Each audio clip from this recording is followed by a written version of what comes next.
So this is how you're going to prepare your W-9 form in order to provide to someone that may need it.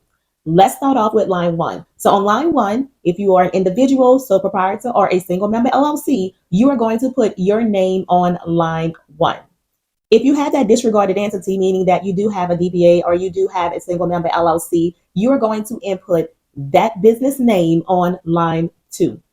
Moving on to 3A. 3A is where you're going to report how you are taxed. And so if you are an individual or sole proprietor, then you're going to select that sole proprietor individual box. Now, if you operate as a single member LLC, then you're going to select the LLC box, which is right under those choices there.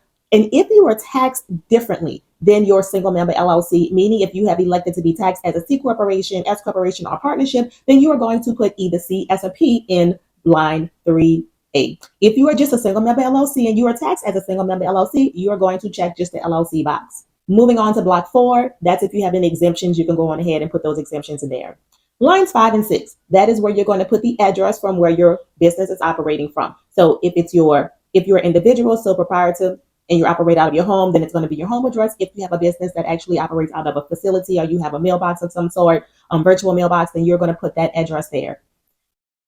Across from that is where you're going to see the requester's name and address. The person that is requesting this from you may include their name and their address on that block there. If you want to include it when you're completing the form for the person that's requesting it, feel free to do so. It is completely optional. Moving down to block part 1, that is where you're going to indicate either your social security number or your EIN. Now in block 1, if you operate as an individual or a sole proprietor, you are going to put your social security number in this block here. If you do operate and have a disregarded entity, meaning you do have that DBA or that single member LLC and you have an EIN for it, you are going to include the EIN number there. Moving down to part 2, that is where you're going to certify this form saying that you have completed everything correctly and to the best of your knowledge. When you certify, you're going to sign your name and you're going to include the date. That is how you are going to complete your W-9 form. Once it's complete, make sure you provide it to the requester so they can have it for you.